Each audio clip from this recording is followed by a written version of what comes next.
This is episode number 336 of the Homeowners Show.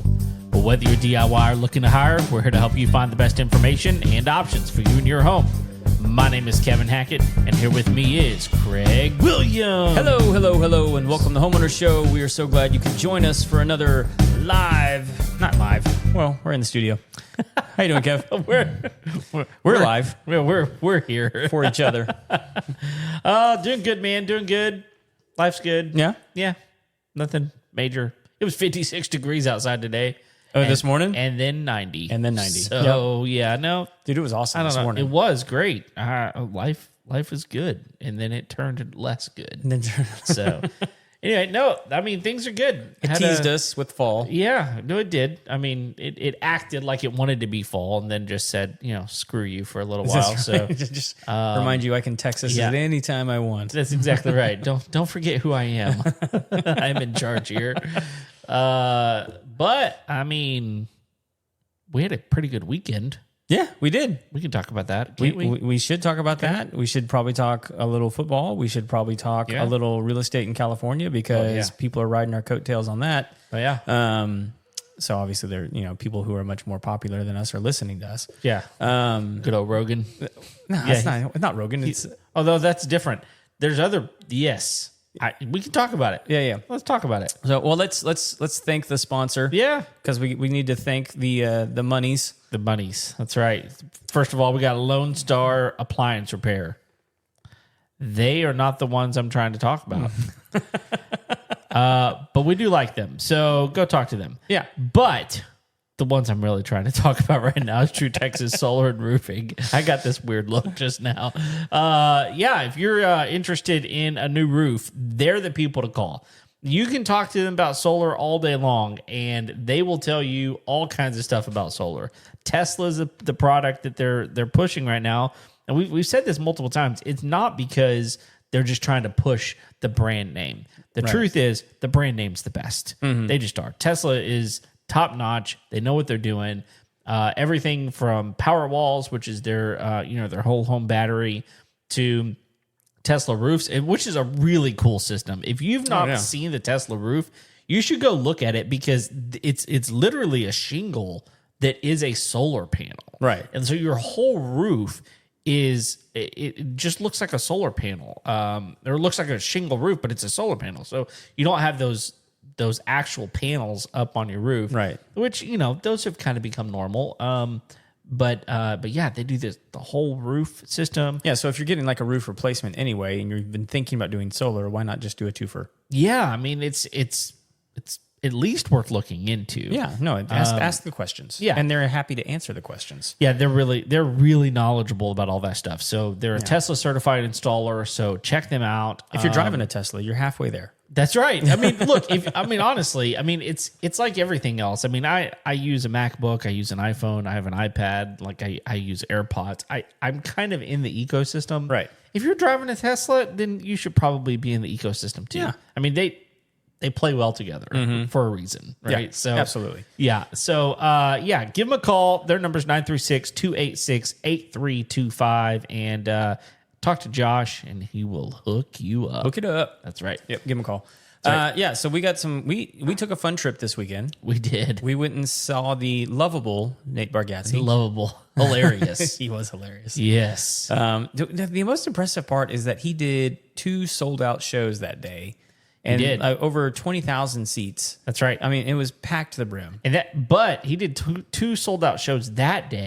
But he did 3 total. In Dallas. In Dallas. Yeah. And I know he's doing some here in Houston, but that's not for a while. No, that's next summer. On this tour, like he just went to Tulsa. He was in Little Rock before that. Like he's kind of been all over down here. He did not hit Houston. But now he has sold more tickets than any other comedian in Dallas, which is kind of impressive. Yeah. If you think about it. That is impressive. So, I mean, like Dallas isn't like a huge comedy city. It's not like Austin. It's not like New York or LA or something like that.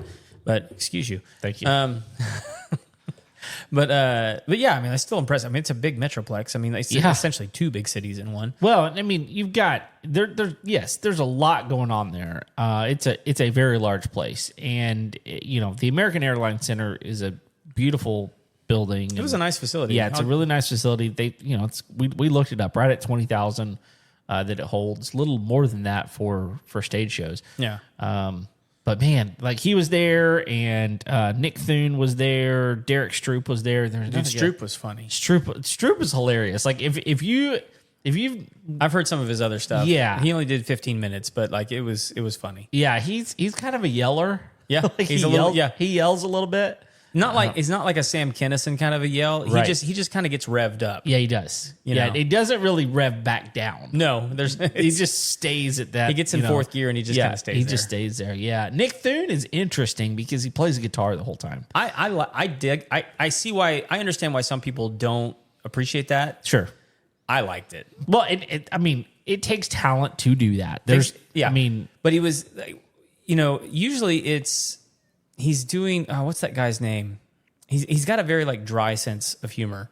Oh, and just like sort of a deadpan delivery. Yeah, and like Jim Gaffigan type. No, not okay. The guy I'm thinking of has passed away. Oh. Interesting.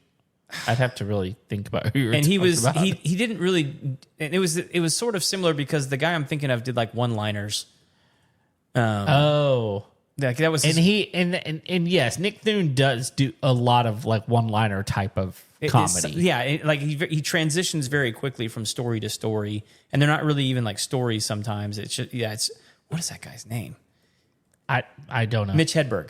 Oh, that's who okay. it is. I would Hedberg. not. That's not who I would have thought. You know who that is? I do. Okay. Yeah. I mean, he wasn't exactly like that. Okay. But like, you know what I mean? Like where it was just sort of like that deadpan. Yeah. Like, yeah, I'm not laughing at my own stuff. Right. Kind of, which I love. Yeah.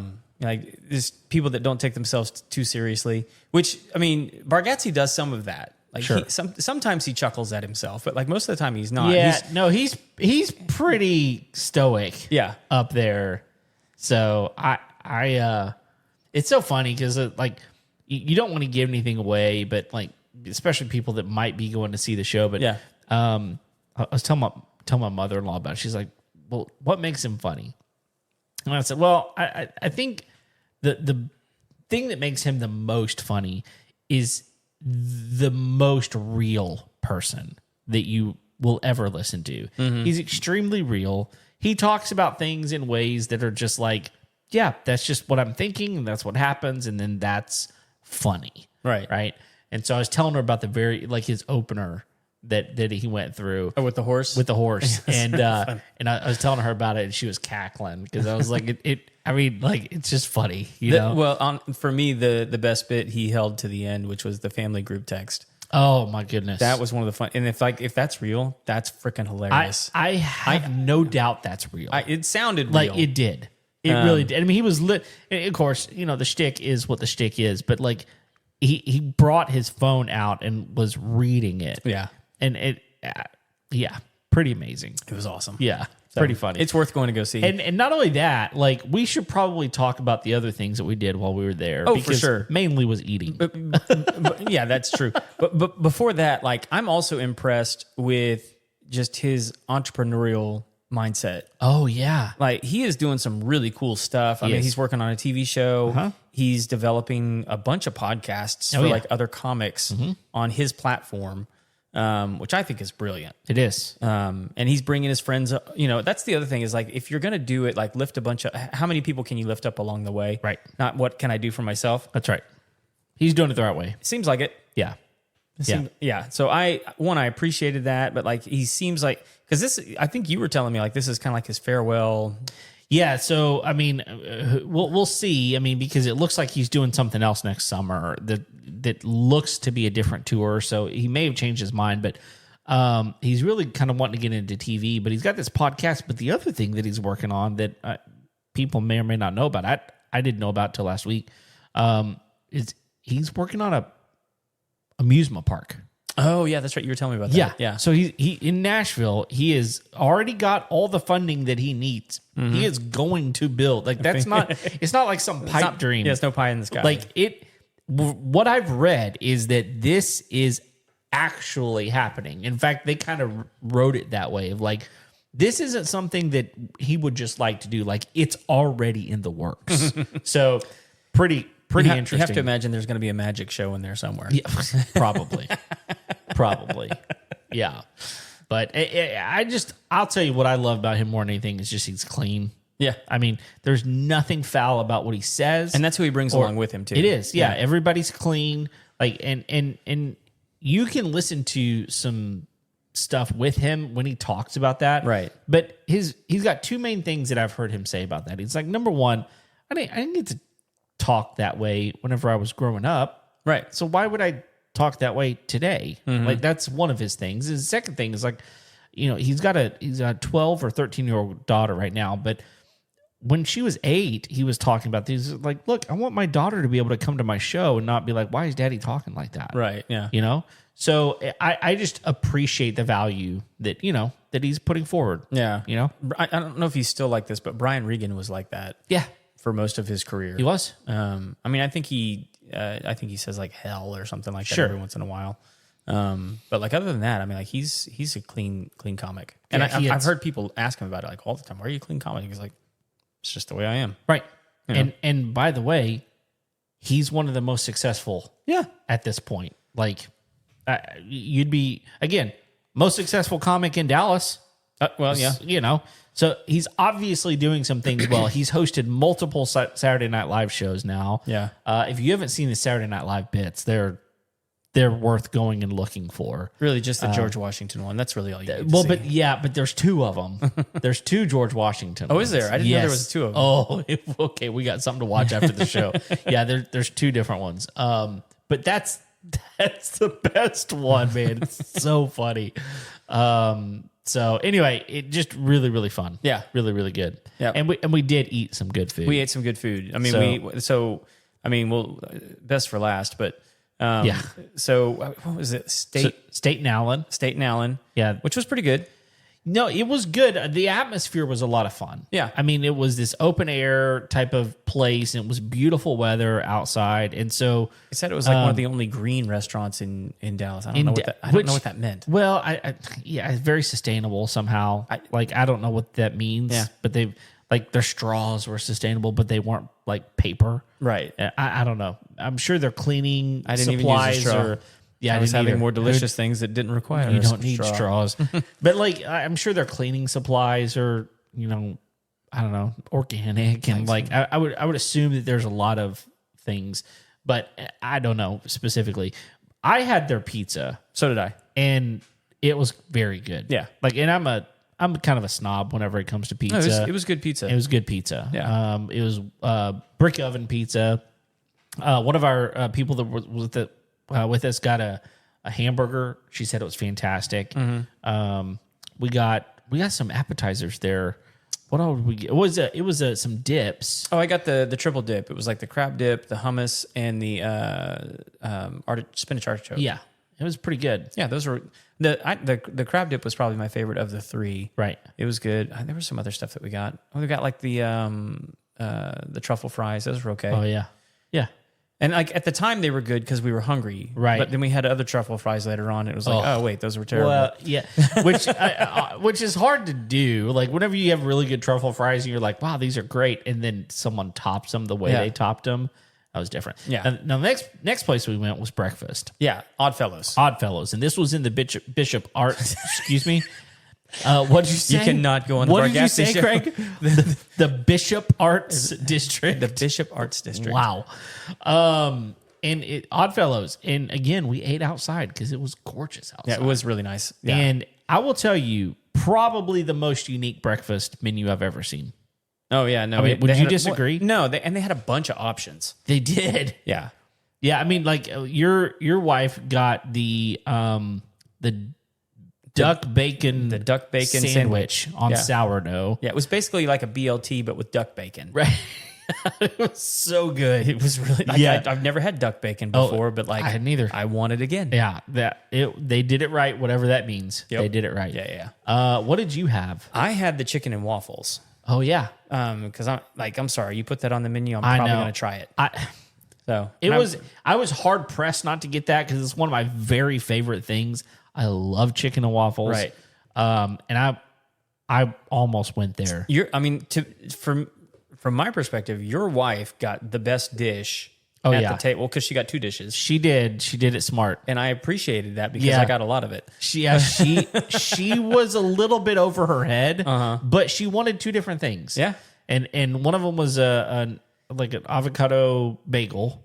Yeah. Right? Uh-huh. And then the other one was a mushroom toast. Mushroom toast on sourdough with poached eggs. Yeah. And these mushrooms were ones that looked like they picked them that day somewhere out in a field. No, it was like trumpeter mushrooms and shiitake mushrooms. It was a lot of there was no like baby bellas or button mushrooms in this thing. It was all more organic, rarer varieties. It looked like what I saw whenever they were making stuff on the show Vikings. However, she did not get high afterwards. So yeah. There was that. And they were good. And not only that, really good. Like one of the ways you can test a good breakfast restaurant is to order poached eggs. And if they cook them right, then okay, somebody back there knows what they're doing. Yeah, they did. And they cooked her eggs. They right. did. They did a really good job. Now what I had was maybe the most unique thing. I went back and forth before I decided to get it, but I had bread pudding French toast. It was good. It was very good. Didn't they say it was like banana bread pudding? Well, they had bananas on it. Okay. It was almost, so there was like there was bananas on it. So it was like this banana bread pudding is kind of the way they talked about it. But then so basically they took bread pudding, sliced it, and then French toasted it. Yep.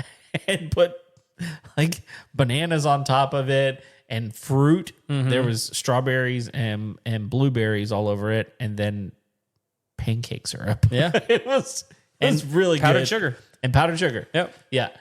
Yeah, and then and then we had the child, the milk drinker down the end of the table. It was pretty hilarious. One of our friends ordered chocolate milk, and she said, "Okay, do you want a child's menu?" And she didn't. But she ordered off. She ordered off the child's menu after all. So anyway, that was just funny. Yeah, it was just funny. And I had a Bloody Mary, and it was good. Well, it was. And if it was you like billed, that sort of thing, it was billed as the best Bloody Mary in town. I didn't have any other Bloody Marys while I was in town, so it was. It was. Yeah, it was yummy. I had a Dr. Pepper. That's what I had. There's something wrong with you. I know. We all knew that. But then.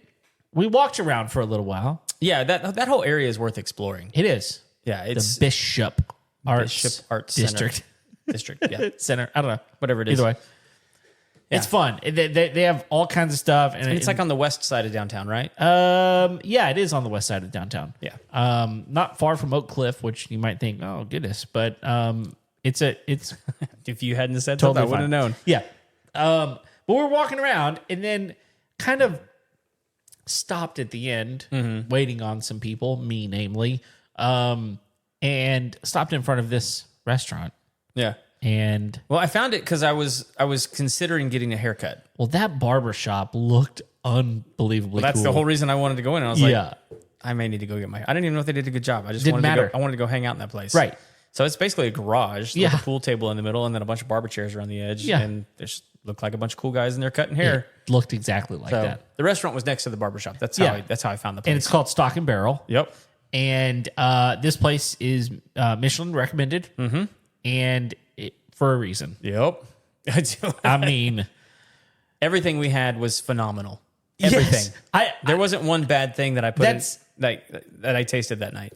Yeah, and we tried a lot of stuff too. Yeah. Like we had multiple appetizers. Let's see, we got the Brussels sprouts. Got the Brussels sprouts. Delicious. Mm-hmm. Those were really good. We got the tostada.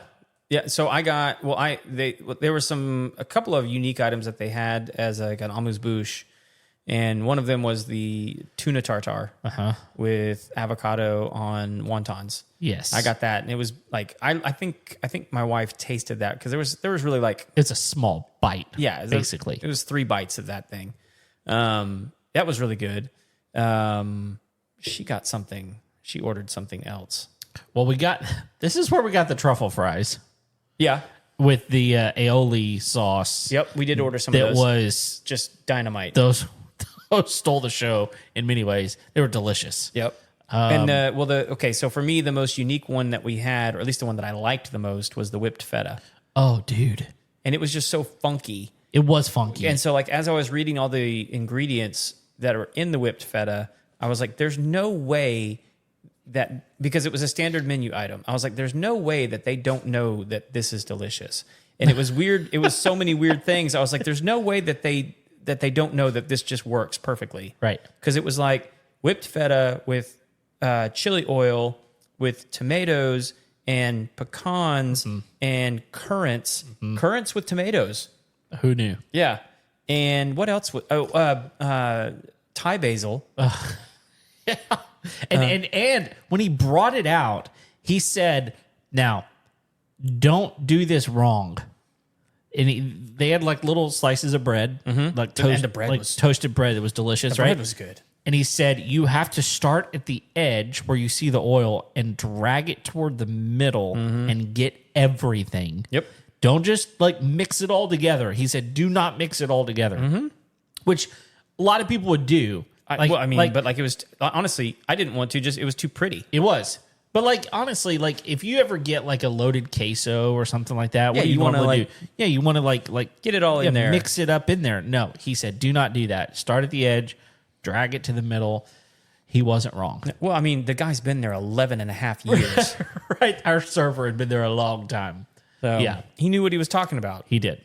And then for entrees, we moved over to the entrees and like almost all of us got something different. You and I got the same thing. You and I got the same thing, and the girls, your wife and Pam got the same thing. Yeah. So so there were the two meatloaves down there. You and I got the ribeyes. yes. And then cowboy-butter. Jared got the Korean chicken. Yep. And then my wife got the fried crab spaghetti.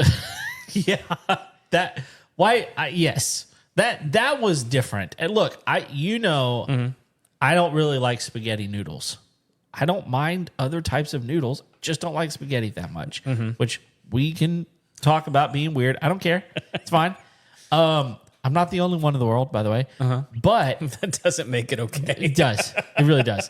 But we all shared a lot of our food. That was different. This was not Italian spaghetti. No. This was like, it was crispy. Well, so, yeah, they fried the. That's what it was kind of misleading in the name because they don't just fry the crab. They Right. cook the pasta in some of the sauce and then fry the noodles with the crab. Yeah. And then put it back in the bowl. And so some of it is like crispy, but some of it's chewy. But then they also put like a chili hollandaise sauce on top of all that. Yeah. And look, it was good. It did the trick. It was so good. And the waiter was even like, "Hey, just FYI, this is not your mama's spaghetti." He wasn't wrong. And to be fair, like I don't really like meatloaf most of the time. Not because I don't like the flavors. It's just dry and like most of the time meatloaf, at least that I've experienced, it's just not great. There's much better dishes out there. Would I eat it? Fine, whatever. But not something I'm going after. He said, look, this is not your regular. Right. And it was on bacon hash. It was on top of bacon hash. And he wasn't wrong. That was delicious. Yeah. It was really good. He said that there's people that have been coming there for as long as he's been waiting tables there, and that's all they'll order. That's all they get. Yeah, and it was good. It was solid. It was made out of Wagyu beef. Yeah. So exactly. but Well, like- and they by the way, if you just were like, I don't know about all this stuff you're talking about, you just want a burger. We didn't have a burger. We didn't order that. I would totally order the but burger the there. burger was a Wagyu brisket burger. So I mean, It was worth a go. it was probably delicious too. Yeah. Everything else was. So and not only that, like we got to talking with the people there because that's what we do when we're at restaurants. Is course. we want to learn when the food's good. We want to learn everything. Yes. And so like they do regional cuisine tasting menus. Who does that? And so the next one they have coming up is like an Argentinian tasting menu. Right. Like we will probably go up for Yeah. that. I mean, just Why for not? the hell of it. Right. I mean, why not? I mean, yeah. And it's like a tasting menu with paired wines. And by the way, at the end, you can buy the wines at cost. Yes. Like, well, okay. And like we had, cocktails. Yeah. And they were delicious. oh my gosh. Like, well, what I had was an odd thing. I had a smoked cinnamon sidecar. Smoked pear. It was smoked pot. That's right. It had pear. pot. No, I didn't smoke pot in the Bishop's Arts District. You could have. It was available. Smoked. Yeah, it was smoked pear sidecar. Yeah. That had cinnamon in it. Yep. And look, sidecar is one of my favorite things. A lot of places don't make it because they don't carry cognac in their store. But this wasn't even made with cognac. Yeah. It was made with bourbon. Yeah. It was unreal. Yeah. It was so different. I had some of my wife's. It was so good. Yeah, and you had the smoked old fashioned. I had the smoked old fashioned. Yeah. It was, I think it was like a smoked orange old fashioned. And that's just how I test every place I go. It's like, can you make a good old fashioned? Yeah. If you can, then I'll eat your food. Sure.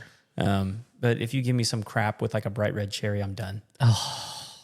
If it doesn't have a dark maraschino, like the dark cherry. Well, I mean, I'm okay if you don't even, just don't, look, I'd rather you not put it in if that's all you have. Right. Don't insult me. Right. Because this isn't Sonic. No. Right? Like No. that's what you get at Sonic. You get that red cherry at Sonic. Give it to the kid. I'm not here for your Shirley Temple drink. Right. I want an old fashioned, and I'm fine if it doesn't but like I want like the orange peel. I want the bitters. I want you to like. I'm even okay. Be creative, but like impress me with your old fashionedness. Yeah. And they did. Yeah, it's good. So like the presentation on it was good because like the way they did it is they smoked the old fashioned, but they had a piece of smoked orange peel sitting on. So the way they do it, different places do it different ways, but like I've seen them where they're like some of them are in glass containers like that, where they'll stick a wand in there and smoke that container, right, and then they'll bring it to your That's table. what they do like at Whiskey Cake, right? And it's a real pretty presentation. Sure. But this place they smoked the old fashioned. I think they did it with like a smoke gun, and then they put like a wooden token on the top in order to keep that in there. And then they put a piece of smoked orange peel on top of that token. And so when he delivered the drink, he took the token and dumped it. I missed that. The peel into the glass. Interesting. And so that was the table side element of the drink. So it was everything there was just so good. I mean, it was so good. And then we did Then we had dessert. We did have dessert. So there was only two desserts on the menu. One was bread pudding, and I'll tell you, like, bread pudding has never been one of my go-to desserts. Like, it's okay. I don't dislike it, but typically I'm there with you. Like, I'll eat it. Right, but we have a friend who was with us who that is his go-to, and he's very particular because not all bread puddings are made equal, right. And he basically has said there's two different ways to make it, and there's a right way and a wrong way. Basically, most people do the wrong way. By the way, our Oddfellows bread pudding was made correctly. Okay, he did like that. Yeah, he did like that one. He too, did like that, but this one was made out of croissants. Yeah, it was made out of croissants. It was so good, and it had caramel ice cream on top. Oh, I didn't have any of the ice cream. I just tasted the bread pudding, but it was really good. The ice cream itself was good, but then. Pam got the chocolate mousse. The chocolate mousse, and I've never seen a presentation of chocolate mousse the way she got it. Yeah. Like the guy brings it out in this bowl. It's a big bowl. And he whips it up and then takes it out and puts it in her bowl. And then he takes like coarse sea salt and like drizzles it on top. And it was really good. I'm sure. It was really good. She just didn't let him make it the way that they make it. No, the one thing that I would have, like, the fact that she didn't allow the orange was disappointing to me, just because I love citrus. Well, sure. To me, it's like make it the way they let the chef do it the way he wants to do it. If you don't like it, that's fine. like tell them you don't like it and they'll give you another one, or whatever. Like, well, that's and especially at a place like this. Like they even said, try it. If you don't like it, we'll take care of you. Yeah. Like especially at a place like that, they are going to make sure that you are having a good evening. 100%. Yeah, and honestly, it was reasonably priced. Oh, the whole night. Oh, The whole night. well, let me ask you this: how did you order your ribeye cooked? Medium rare. Same. And how was it cooked? Medium rare. Yeah, mine too. It was great. And it was a ribeye. Mm-hmm. And it was thick cut ribeye. Yep. Which should be.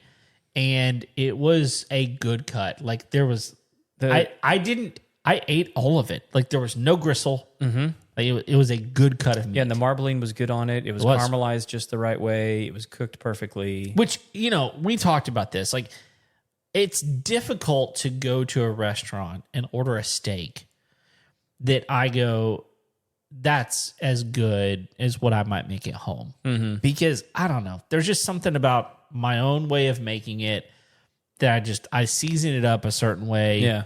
Cook it the way I like it. I can make a really good steak. You're the same way.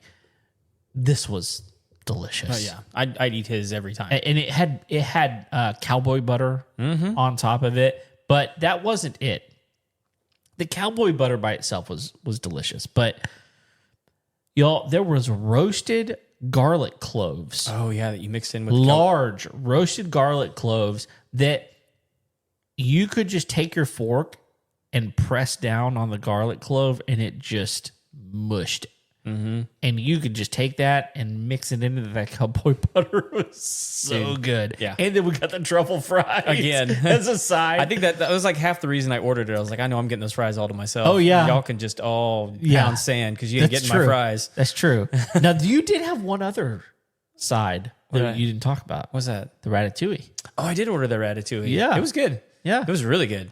I was just so full. But it wasn't like a traditional ratatouille because it was in a tart. Right. It was different. Yeah. And it was a tart and it was drizzled with balsamic glaze, drizzle kind of a deal. It was really good. You had me at balsamic. I do. Good balsamic. Yes. Dude, have I ever let you try my bourbon barrel aged balsamic? No. Oh, dude. It's What? so good. Okay. I think I got it in Oklahoma at the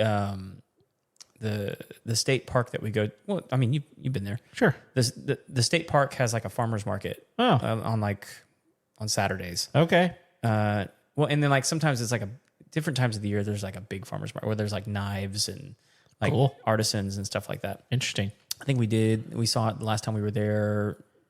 We did like a Christmas trip for our company. We took our employees up there. Right.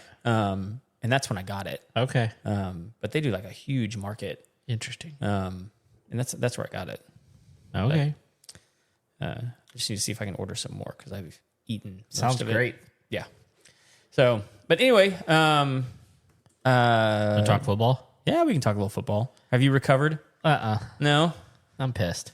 Like, honestly, so Tech laid an egg. They went. Let me ask you this: Did they lay an egg, or have all the other teams that they've played stunk? No, it's not that. You don't think that's it at all? No, because I don't know. I'm just asking. because number one, it's the margins by which they've won. Number two, Utah is Did they lose on Saturday? Utah did lose on Saturday. Who were they playing? BYU. To BYU. That's what it was. Yeah, but we go into Utah and trounce them, and Utah killed Arizona State the week before, and we come in to Arizona State now. A couple things. Our Didn't have your starting quarterback. Our number one defensive lineman is out for the season until the playoffs if we make it there. Oh, really? What happened to him? He hurt his leg. In fact, he had to have surgery. So it's a big deal. He got rolled up on by one of our own players. Oh, gosh. Yeah, it was just a bad situation. But our starting quarterback was out, and so he was available only if necessary. Right. And our backup just didn't do great. And what's crazy is he's had some unbelievable games, and he did not play well. And so there was just a lot of missed opportunities. There were a couple of bad decisions, I think, from the coaches. But ultimately, they went up with like a minute to go. Tech did go up and were winning. And Arizona State just marched down the field, and they let them just march down the field and score. And then there was nothing you could do. So it was very frustrating because I know that they have a lot more in them. And they dropped. I mean, they went from number 7, they dropped to number 14. Yeah. So I mean, they dropped significantly. And should they have dropped that far? Probably. But anyway, it was frustrating. Here's the other thing. There are some scenarios where even if they win out, they don't get to the Big 12 championship now. Oh, really? Yeah. And mainly it's Cincinnati's the wild card. Oh, is that the one that's... If Cincinnati won out, then... Which there's a good possibility they could. It's possible. They would have to get by BYU still. And I don't think they will. But anyway, it's just one of those things that this game was frustrating to lose. Yeah. They should have won this one. They'll win next week because they're playing Oklahoma State at home. But here's... Have you seen the thing that the fans at Oklahoma State are doing now? I don't know. A whole section of men dressing up in banana suits. Yes. Yes. I mean, they're trying everything. They're giving it their all to be funny. And they're like, if we're going to be here, might as well have fun. Yep. Right? But here's what I'll say. I want to come back to this. I want to talk about A&M first. And I want to come back to the tortilla situation. Oh, okay. Because there's a situation. Well, you can go ahead and amend it. Okay. I mean, like, I don't think it's not that big of a deal. Well, first of all, I had a misunderstanding. Okay, so long story short, I misunderstood that the throwing objects on the field situation is just a Big 12 conference rule. Right. Which is very odd in a lot of ways. I've never known of a specific rule that a conference makes that penalizes you so much. Right. I mean, penalizing you 15 yards for something like that to me is a bit crazy when it's just your conference. Yeah. But that explains why the first few games they didn't ever get called for anything because they were playing non-conference teams. Right. So the game that they played, who are they playing? I just lost who they were playing 2 weeks ago. They wound up, they won, but they had 2 15-yard penalties because the first time is a warning. Every other time it's a 15-yard penalty. Right. They got 2 15-yard penalties racked up on them. But after that, they wound up with a $25,000 fine on top of it. Now, my understanding is that's kind of part of it. That was part of the deal. Yeah. If this happens, you're going to get fined as well. But it's very specifically targeted at Tech. Well, we're the only ones in the conference that have a throwing tradition. I have a hard time calling it a tradition because it's not been there except for the last 25 years. But that being said, 25 years is long enough for it to kind of be a thing. And they're the only ones in the conference that have a tradition of throwing something. So seems very targeted. When they did the voting for this, it was 15-1. You can imagine which AD was the one that voted against it. The one holdout. That's right. Was Kirby Hocutt, the AD of Texas Tech. So very targeted, but it escalated to a ridiculous place this past week. And it became, or 2 weeks ago, I guess, it became such a thing that the conference came back and were like, you know what? We're changing the rule. Midstream here, we're changing the rule. It's a 15-yard penalty every time and a $100,000 fine. Oh, geez. So they literally changed the game. The thing that's so frustrating to me, there's a few things. One of the main things that frustrates me is that now you're not only penalizing one of your best chances of making it into the playoffs For your conference. For your conference. Number two, you're also changing the ability for that team, whoever it is, like that's NIL money. That's a large amount of money. $100,000 is a large amount of money. And so that's frustrating to me. The second thing that's frustrating to me is that there are people out there going, this is stupid. We're going to do it anyway. Now, first of all, you need to go somewhere. Like, for real. Yeah. You are not a fan. Well, it's really tortilla throwing is so critical to you enjoying the live experience of a football game. Correct. Really? Like this is the line in the sand. That's it. I mean, you say you're a fan, but you're just selfish. Yeah. And stupid. So that's one thing that is like bizarre to me. But now they've come on and they've both the athletic director and the coach and some of the players are like, please don't do this. For the love of God. Right. Look, it ends here. It ends here. And so now they've come out with a statement of look, if you throw tortillas, you're going to get thrown out of the game, which you should get thrown out of the game. And the dumbest thing is that they're like, and we're going to revoke your ability to buy tickets for the rest of the season. I'm like, the rest, great. The rest of the season. Maybe make it ever. maybe pass a city ordinance that allows it to be an arrestable offense. You know what I mean?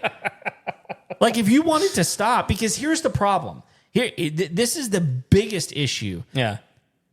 If I'm an opponent, I'm going to get thrown out of the game. Oh, boo-hoo. Boo-hoo. I can throw tortillas, cost them 15 yards, and a $100,000 fine every time it happens. Who cares? Because the main thing they're going to do is trespass me and keep me from buying tickets again. Right. That is just unbelievable. I didn't want to be here in the first place. Right. Yeah, absolutely.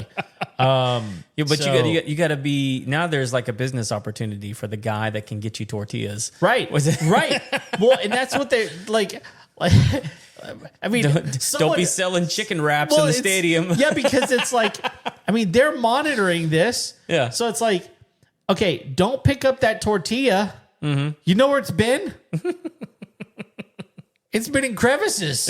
Yeah. Because you got to sneak it into the stadium at this point. Been in some places. If I get hit with the tortilla, I'm pissed. Yeah, absolutely. So I don't know. The whole thing. Look, it was flavored tortillas. It was fun while it lasted, right? But now it's over.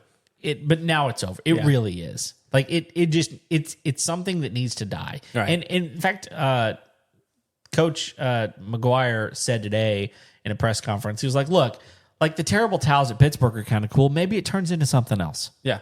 You know, he said it's the loudest he'd ever heard our fans last week or 2 weeks ago at homecoming. Loudest he's ever heard it. And that, tortillas don't make noise. No. So that makes, he's like, look, if you want to come be loud, be loud. Yeah. Do your thing. Just don't throw stuff, please. Yeah. For the love of everything, don't throw things. Yeah. You know? I mean, I will say, for A&M, one of the big things that happened when they came to the SEC, and a lot of people don't remember this, is the SEC has very specific seating rules. Yeah. For every stadium in their conference. Right. And for the longest time, the east side of the stadium was exclusively for students. Right. And it was student block. And that was part of what made Kyle Field just a monster to go to. Oh, you just had a wall of sound. And so when they joined the SEC, they had to give up part of the student section to visitors. Yeah. And that did not go over well for a while. No. And now it's just kind of now they've closed the bowl in. Right. There's 110,000 people there every time. It's good luck. Right. Now the sound's coming at you from everywhere. Yeah. Who cares? Yeah. They just adjusted. When that, what was it? The north end zone was open. It was still loud.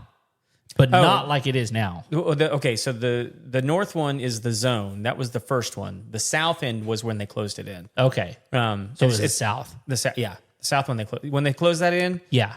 Oh, it got so loud. The Kyle Field is weird because like it doesn't matter where you sit. It feels like you're on the field A little bit. Like, I mean, I've never been in a stadium where you are sitting so straight up that you feel like, the last time I went, we were in like whatever that fourth deck is or whatever, way up there. Yeah. And we were on the 50-yard line though, and I felt like I was on the field.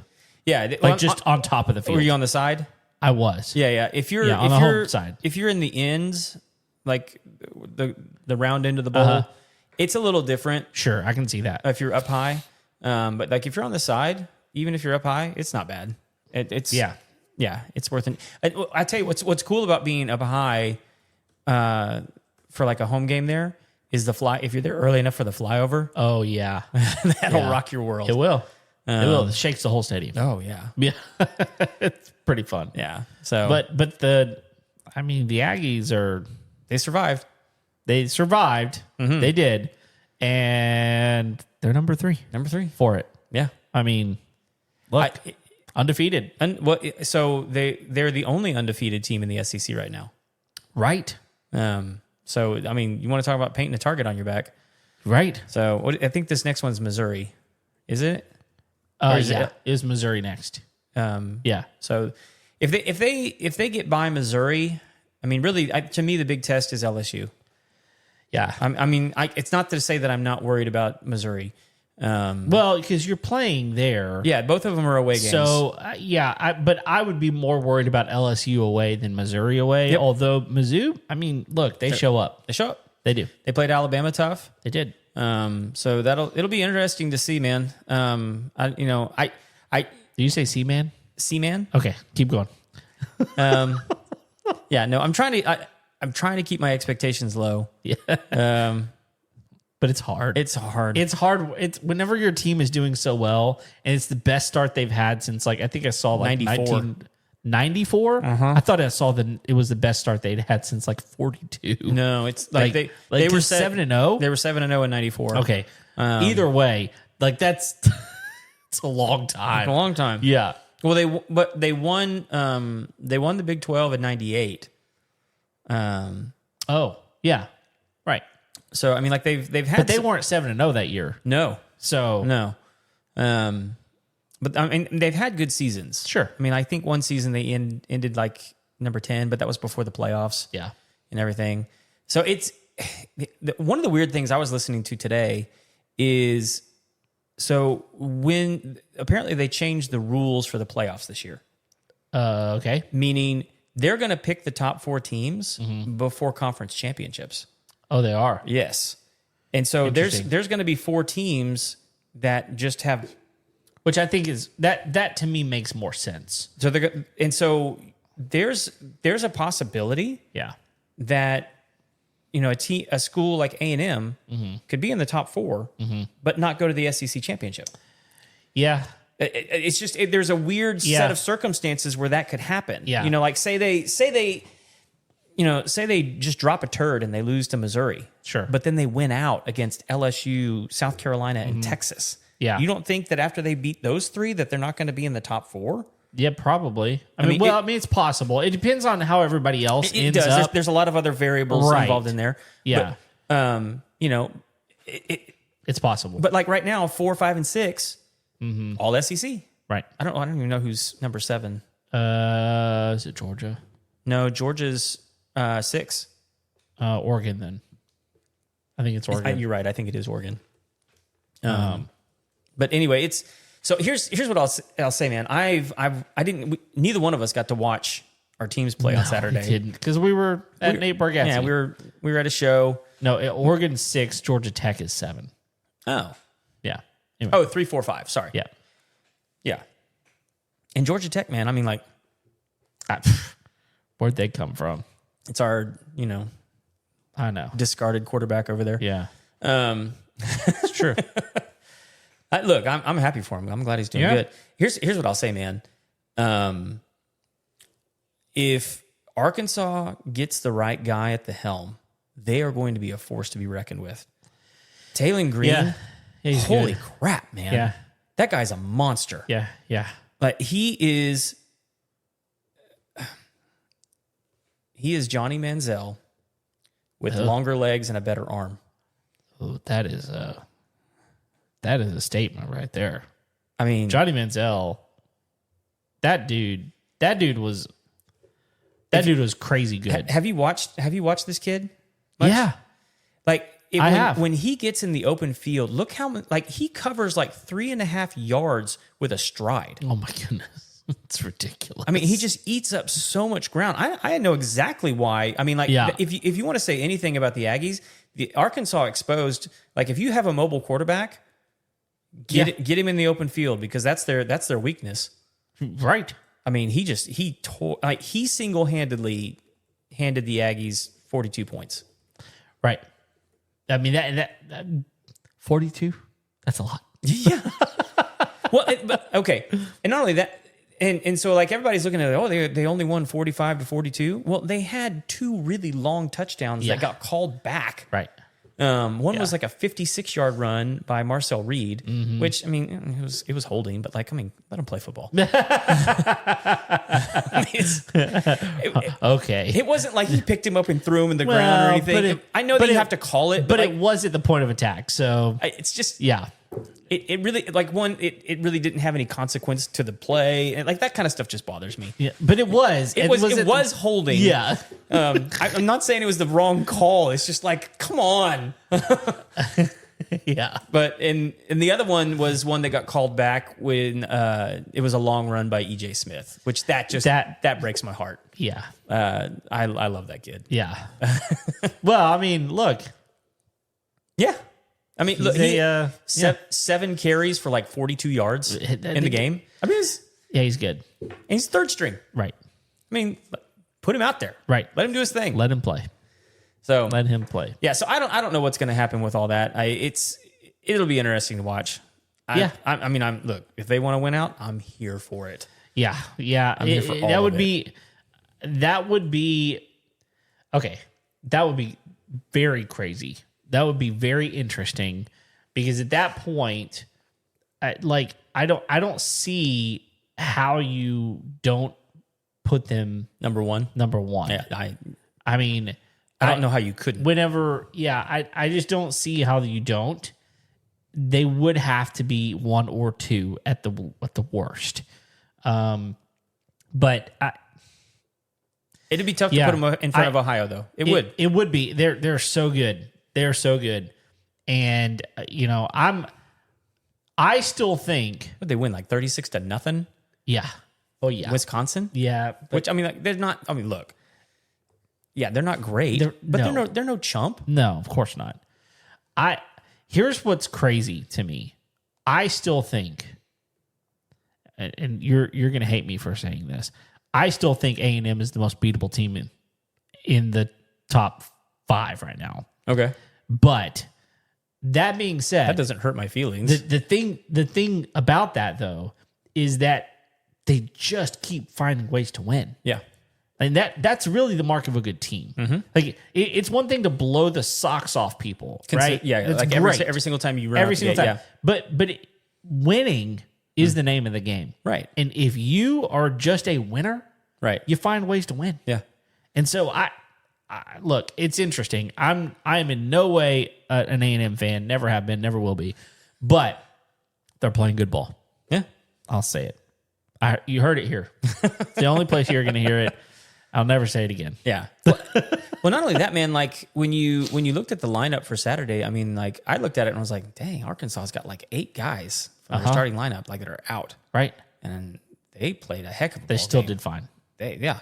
I mean, their defense isn't much to sneeze at. No. But neither were the Aggies on. No, not Saturday. Not that day. Yeah. Right. But look again. I think you take Taylor Green out of that game, that's a different ball game. Oh, of course. I mean, of course. I don't care. I mean, you could put any other quarterback in college football in that game, and they can't hold a candle to that kid. I don't know of a single college quarterback that plays like that, that looks like that. I mean, he's just a different looking kid, man. Not even Arch Manning. No. Sorry, I couldn't resist. I couldn't resist. Yeah, okay. Taylor Green is playing like what everybody hyped Arch Manning to Agreed. be. I'm totally fine with that. Yeah, and even though what are they 2-5 or something like that? Yeah, their record definitely does not reflect. Well, it reflects the way they played. Yeah, it did not reflect the way they played on Saturday. No. But because they've been really terrible this season. Yes, but they play hard in Fayetteville. They play hard. Yes, that's true. But this is true when number 4 comes to town. Mm-hmm. You get up for that game. Everybody does. And so it's just going to be that's to me. That's the issue. Is now it's okay. Everywhere we go, everybody's going to be getting up. Of course. For them, so of course. But you don't get to be undefeated in the champion. That's true. Without taking some lumps. That's true. So for sure, everybody's going. Everybody used to gun for Alabama, and Alabama just took it on the chin and walked away with the win anyway. Yeah. So and they're doing just fine now. Who do you think would be? Because look, I don't dislike Arkansas. I want to see them. I tend to root for the underdog. Okay. Anyway, I love that Vandy is doing so good right now. I do too. They're probably my favorite top 10. Yeah, probably my favorite top 10. I've liked them for a long time. Just because I love rooting for the underdog. Yeah, and Arkansas is kind of in that category for me a little bit. One, just because they've gone through their firings. Oh, we had a bunch of firings. Napier's gone from Florida. Yeah, I know. So Florida kind of went to the top job available. Yeah, right now, of course. But I'm curious who you think would be a good fit for Arkansas. As far as what do you mean? To actually build a team around that kid. Oh, you mean of the guys that are available? Yeah, because I don't think Petrino's the guy. Oh, I do. Yeah. Oh, yeah. Yeah. No, I do. Bobby Petrino's problem is he's an idiot. Well, that's but personally he's an idiot. That's what I mean. Football wise, look, I think Petrino has, and he's got the. Here's what Petrino has. He has the clout in Arkansas with the people, and I think the players play differently for him. Mm-hmm. I think he definitely could be. I don't know that he will be, but he definitely could be. Mm-hmm. As far as like the guys that are available right now, I don't even know, man. I want Arkansas to fail all the time. I lived there for almost 10 years, and the worst thing was hearing the Hogs all the time being called. You're at church and you hear it. And what is happening? We're worshiping over here. Stop it. You go to a restaurant and you hear it. Stop it, people. Mm-hmm. You talking about the Sue Pig thing? Yeah. Okay. Yeah. Stop it. You stop it. I just didn't know what you were. Yeah. No. Okay. Yeah. Calling the Hogs. It's just a thing everywhere. And look, I get it. They have nothing else to root for in their state. There's no professional sports there. Sure. So the Hogs are all they have. Walmart. They got that in Walmart. You're exactly right. Which is fine for them. Uh-huh. But the amount of people that just assumed I was going to be a Hogs fan because I moved there, I'm like, come on, people. I have scruples. So I don't just change because I moved, you know? And it just became annoying. So I want them to fail. So I don't care who goes there, really. I just want them to fail. Well, I know you want them to fail, but I'm asking a genuine question. It's a talented kid. Sure. They could build a program around him. Sure. I don't know that they have a whole lot of money for the NIL kind of stuff, but I don't think that they're going to go back to Petrino. I know he was already there and he could kind of step in. They knew he could do the interim thing. I think they'd be crazy to ride with Petrino again. Just honestly,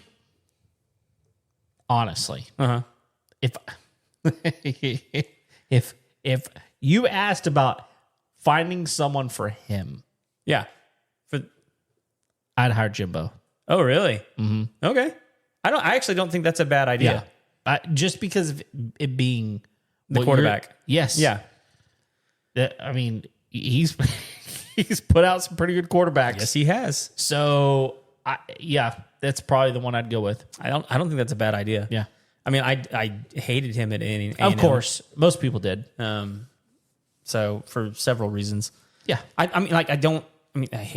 didn't hate him personally. I just hated him at A&M. Right.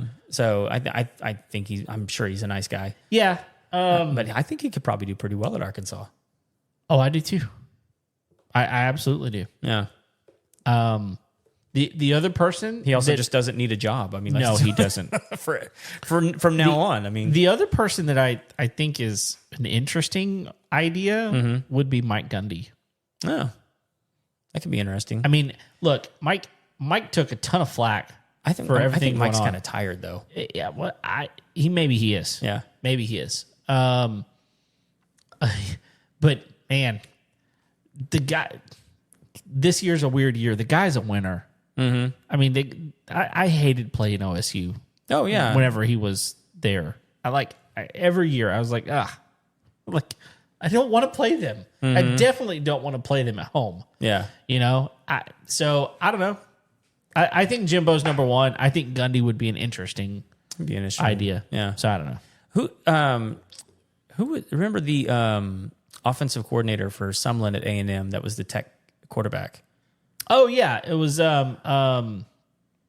Cliff Kingsbury. Yeah, where's he now? He is in the NFL.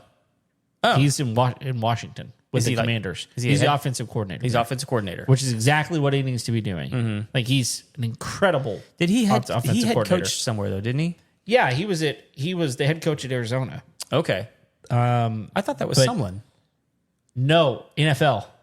Oh, Arizona Cardinals. He was the head coach at Tech. Oh, that's right. He did go to Tech. Okay. So he left A&M and went to Houston. Yep. And he was the offensive coordinator he was the quarterback's coach at Houston.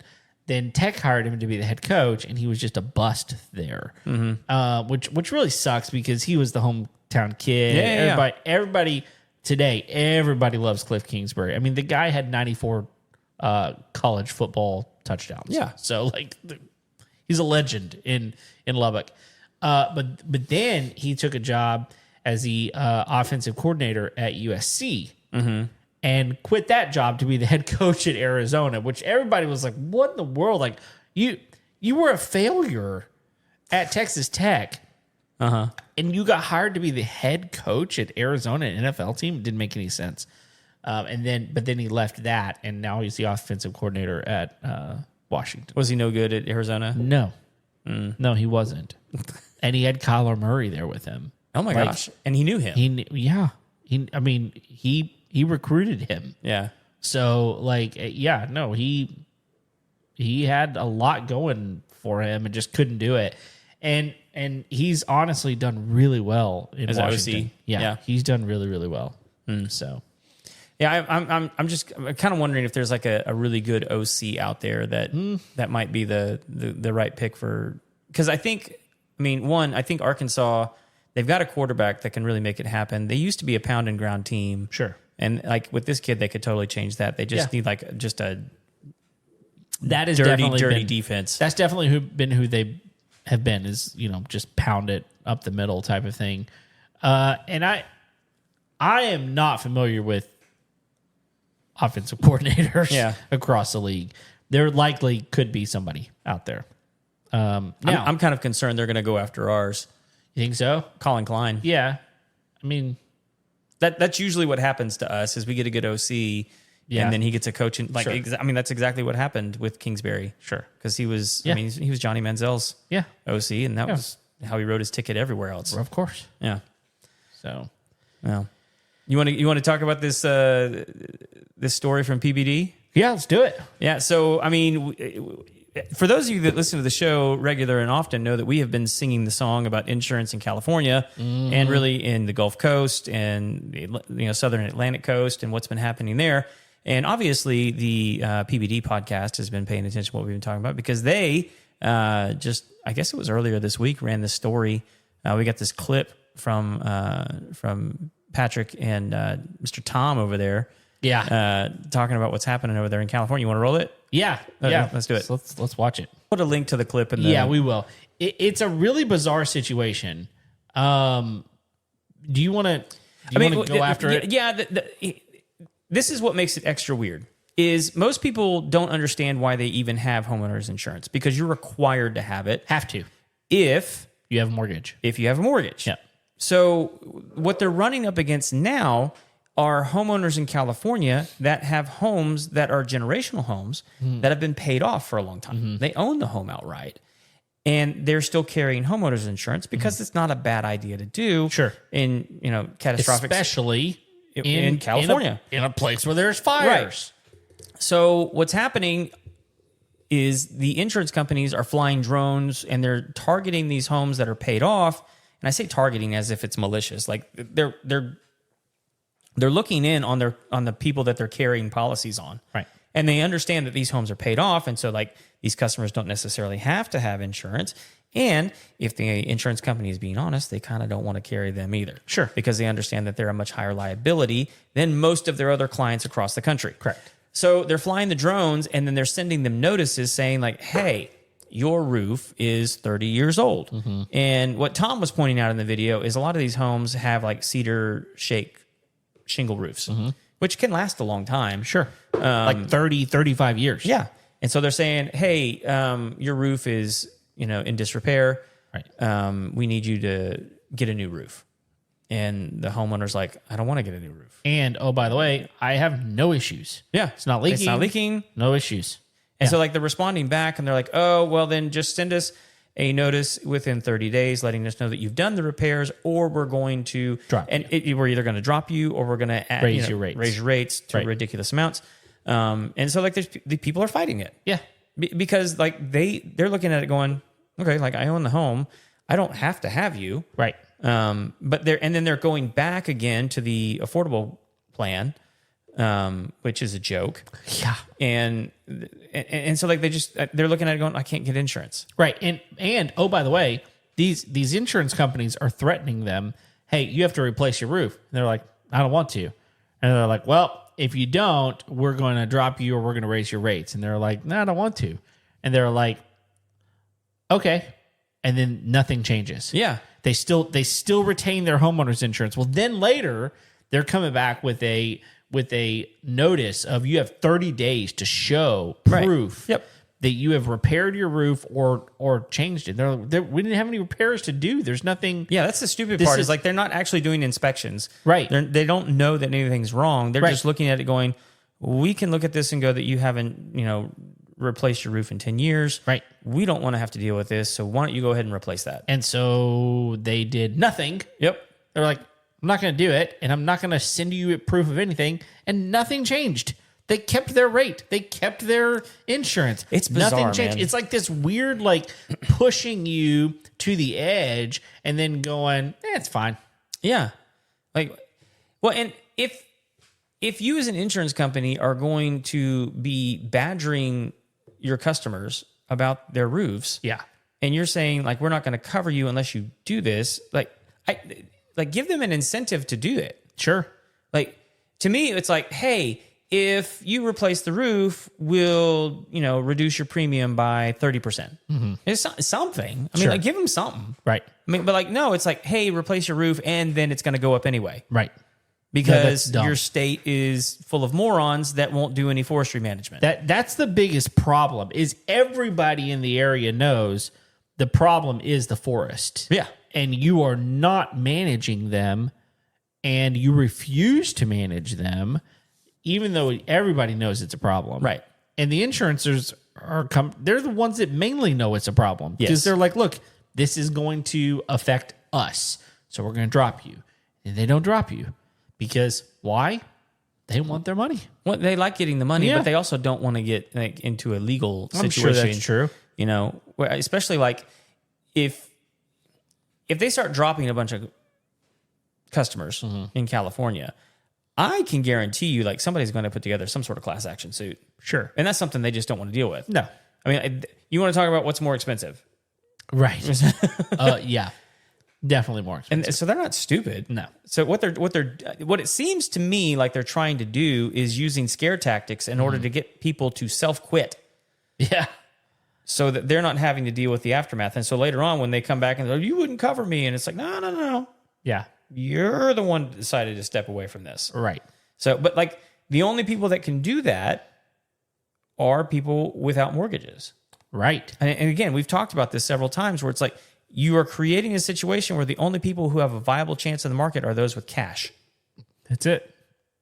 But then the other thing that's happening is people are going through the process of buying a house. Mm-hmm.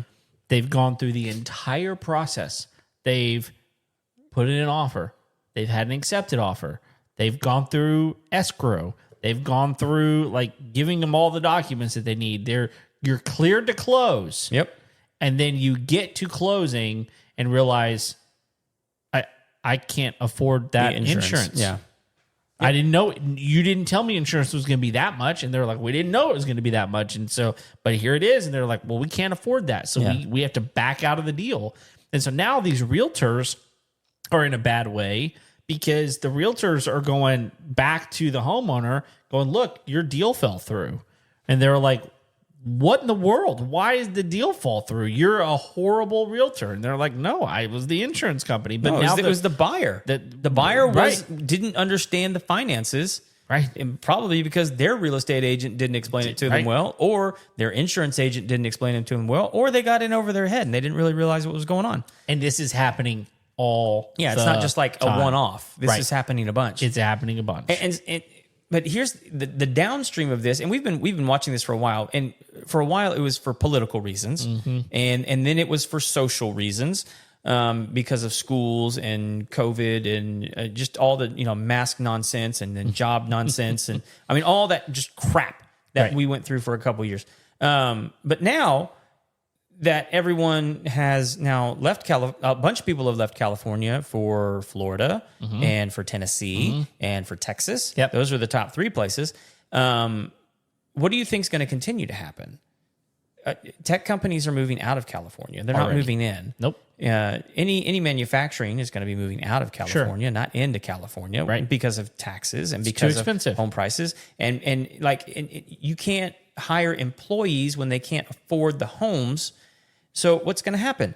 The businesses are going to move and all the money. So no one is selling their house in any other state, getting gobs of money and then buying cheap housing in California. Right. People in California are selling their homes, getting gobs of money for them, and then have cash left over when they come to Texas, Tennessee, and Florida. Right.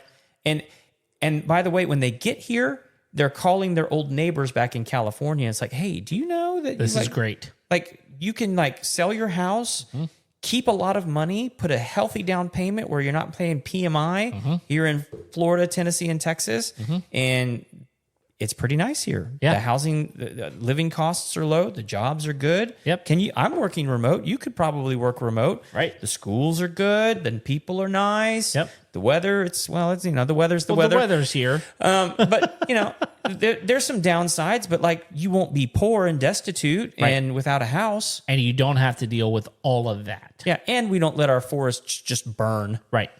So there's that. There's that. You don't think that those people are calling those people and telling them that story? Are. They absolutely are. It's just going to... And so all of the money... And think about this. A lot of the times in places like Houston, in places like Dallas, Austin, Nashville, Jacksonville, Orlando, Tampa, Miami, the money gets circulated. Right, I'm gonna sell my house here. I'm gonna move over here. Right, I'm gonna sell my house here. I'm gonna move over there. I'm gonna move up to another new house. This has been a great home. My kids were born here. They grew up here. Sure, I'm gonna get a nicer house now. Sure, that's not happening there. They're selling all that money is going out of the state. It's going out of the state, and eventually that's not going to be good. No, and it's not necessarily the rich people that are doing this. It's just the working class people that are even middle class people that are just going. Number one, I'm tired of messing with this because look, you can be totally fine with the politics of yesterday in California. But whenever it starts affecting like the fact that you can't buy a home or you can't insure your home, or like you're being threatened with losing your insurance, which means if you don't have insurance on your home and you do have a mortgage, guess what happens? They will provide insurance for you. And if you can't afford it, they will take your home back. So there are so many problems. And so they're like, look, I have to leave. It's like, it is just the only option. And then they leave and then they go, this is, it's kind of nice. Yeah. You know? Yeah. And so that we're running into all of that, and it's going to continue to be a problem. To me, well, the head of the insurance is there too. Yeah. Right. So like, to me, the only thing that can really truly change this is if the people rise up and vote a different way. They're not gonna though. No, they're not gonna. They've proven that they don't know how. Gotta get Katie Potato. Yes, they are. Good old Katie Potato. Oh, dude, I saw it. So there's, so in 2028, the Summer Olympics are coming to LA. Yeah. And what's going to be left? What's going to be left? It's already one of those things where there are, it's weird already. There are already like countries going, I'm not going to the United States. Because they're concerned. Mm-hmm. They're literally concerned about coming into the United States because of some of the stuff going on with how Trump views people that aren't native. I'll put it that way. That's already a thing. Mm-hmm. But come to the second largest city in America, and what's gonna be there? Yeah. I heard there was Pierce Morgan had on. So there's this other woman who's decided to throw her hat in the ring on top of the steaming pile of potatoes in California. And Pierce was grilling her over the Olympics. Okay. And he was asking her about, hey, do you think, with the Olympics coming to Los Angeles in 2028, do you think that transgendered people should be, transgender men should be allowed to compete in women's sports, or however it is that you say that. Sure. Men pretending to be women, should they be allowed to participate in women's sports? And she was like, "Oh, absolutely." And he's like, "Really? Why?" And she's like, "Well, I don't know that we understand all the studies." And he's like, "So do you think that men have zero advantages in women's sports?" She goes, "No. No, I don't think they." Well, she goes, "Well," and he goes like, "Well, would you want men fighting women in boxing matches?" And she's like, "No." And he's like, "Why?" He's like, "Well, because they're bigger and they're stronger." And he's like, "Yeah, that's why we have separate categories for this in the Olympics." Right. And he goes, "Can you think of any outside of like archery, any sport in the Olympics where a woman would have an advantage over the man?" And she goes, "Probably track and field." And you could just see it in his eyes. He's like, "What?" And she's like, "No, I'm not a big fan of sports, and I don't really care about this all that much." And he's like, and like at that point, you're just like, "Why are you talking about it?" Just stop. No, just like I don't know enough to give you an opinion. Right. At which point he would have pounced on it. It's like, then why are you running for governor of California? Right. Like you don't understand. And you don't understand the at least issues said, that are mattering to people. But you could have at least said, "I wanted to." Yeah. At that point, but now you just like look like a moron. Oh my gosh. Like that. Let's try.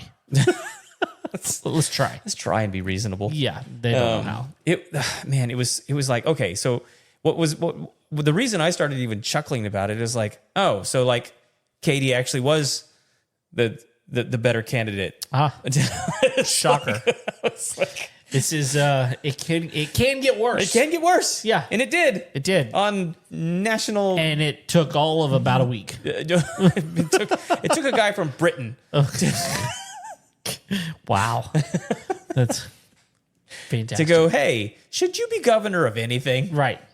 Why? Yeah. Craziness. Well, we'll continue to follow up on all of that. Yep. And, who knows what's going to happen. But yeah. What do you think of the house we stayed in, by the way? So, okay. So We got an Airbnb in downtown Dallas, west of downtown. But it was close to everything. It was close to everything. That was nice. It was 2 miles from the American Airlines Center. It was a mile and a half from the Bishop Arts District. It was right in the middle of everything. Yeah. The house was nice. I mean, you walk in, it smelled great. It was obviously clean. The beds were fine. The house was great. The neighborhood was terrible. Like so y'all got there first. The house was a known depot. Right. So we were right behind y'all, and y'all had gotten there first. And your wife had sent a text and said the house is across the street from a cemetery. And I was like, well, on the positive side, I don't think they'll be bothering us. They won't be too noisy. Right. But then I showed up and I realized, first of all, I'm not joking. It felt like we were turning down an alley. Yeah. And right in kind front, of were. Like it looked like we were coming in the backside of the cemetery is kind of what it looked like. And it did open up a little bit, but dude, it was. We're staying at the Gravedigger's house. Yes.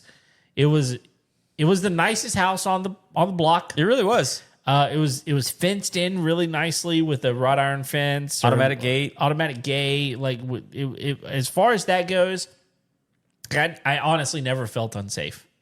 But I would not let my wife stay there. The only exception to that was in the property description. It was like, hey, in case you don't feel safe, here's the alarm code. So you can set it at night. And I was like, so this has been an issue. Yeah, this has been an issue. You've clearly chosen to provide an alarm. Okay. Now, one block over, there's some really nice apartments. Brand new apartments. Yeah. Loft apartments, really, really nice. And again, the location, hard to beat. I had never seen a deadbolt that was cool like that. So their first of all, their deadbolt was like a full-on handle that you turned down. It was thick. But the locking mechanism, the actual door lock. Oh yeah, the electronic one? Yeah, it was very unique. Yeah, that was cool. So, like we have a Schlage keyless entry with the touchpad and everything. Right. It's a really high quality one. I can open it with my watch. Like, it's pretty nice. This one was digital, and it had 4 circles on the screen. And in those 4 circles, there were 3 numbers. Yep. And so it was interesting because obviously there's more than 10 numbers there. And so some of the circles would have the same number twice. And every time you tried to punch the numbers in, if you did it wrong, they would change. Well, the numbers moved every time. And so you would punch a number, and anyway, it was a 6-digit code.